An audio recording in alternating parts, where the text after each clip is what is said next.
एक राजा वासना में इतना अंधा हो गया कि अपनी ही सगी बेटी अपनी खुद की औलाद को गलत नजरों से देखने लगा। पर फिर कुछ ऐसा हुआ कि सब कुछ हिल गया। विलासनगर नाम के एक राज्य पर राजा मदन पाल का शासन था। राजा मदन पाल बहुत ही धूर्त और अय्याश किस्म का व्यक्ति था, जो हर समय बस भोग विलास के बारे में ही सोचता रहता था। राज्य की जिस किसी भी सुंदर स्त्री पर राजा मदन पाल की नजर पड़ जाती, वो उसे अपनी भोग की वस्तु बना लेता। रानी प्रेमलता राजा की इस आदत से बहुत दुखी थी, पर राजा को रानी के सुख या दुख से कोई लेना देना नहीं था। वो तो अपने रंगारंग कार्यक्रमों में व्यस्त रहता, खूब मदिरा पान करता और नई नई स्त्रियों के साथ भोग विलास करता। दुष्ट राजा मदन पाल की कोई संतान नहीं थी, पर उसे इस बात से भी कोई फर्क नहीं पड़ता। उसे एक आध बार चिंता होती तो बस इस बात की कि अगर उसका कोई पुत्र होता तो वो उसके बाद उसके राजकाज को संभाल लेता, उसका राजवंश आगे बढ़ता रहता। अन्यथा उसे पुत्र की भी ऐसी कोई खास चाहना नहीं थी। ऐसे ही समय बीतता जा रहा था। रानी प्रेमलता बेचारी किसी तरह अपने दिन काट रही थी। एक दिन रानी की तबीयत बिगड़ गई। राजवैद्य को बुलाया गया। जब राजवैद्य ने रानी की जांच की तो पता चला रानी प्रेमलता गर्भ से थी। ये खबर जब राजा मदन पाल को लगी तो उसे बहुत सुकून मिला। उसकी आदतों में कुछ सुधार होने लगा, पर यह सुधार बहुत ही कम समय तक था। 9 माह बाद रानी प्रेमलता ने एक बहुत ही अद्भुत और सुंदर कन्या को जन्म दिया। पुत्र की राह देखने वाले राजा को जब इसकी खबर लगी तो उसके खून का पानी होते देर न लगी। उसने तुरंत रानी के पास संदेशा भिजवाया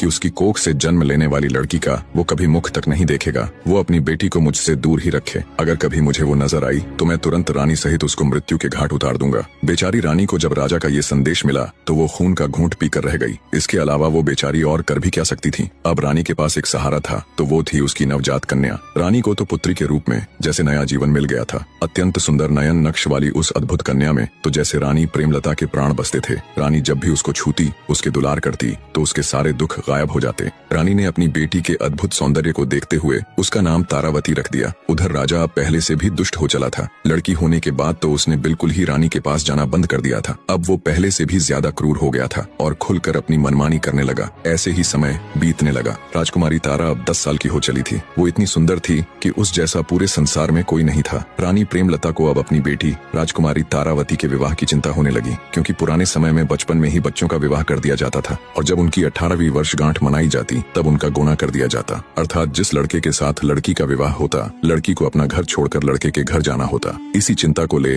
रानी राजा के समक्ष जाती है। बने रहे।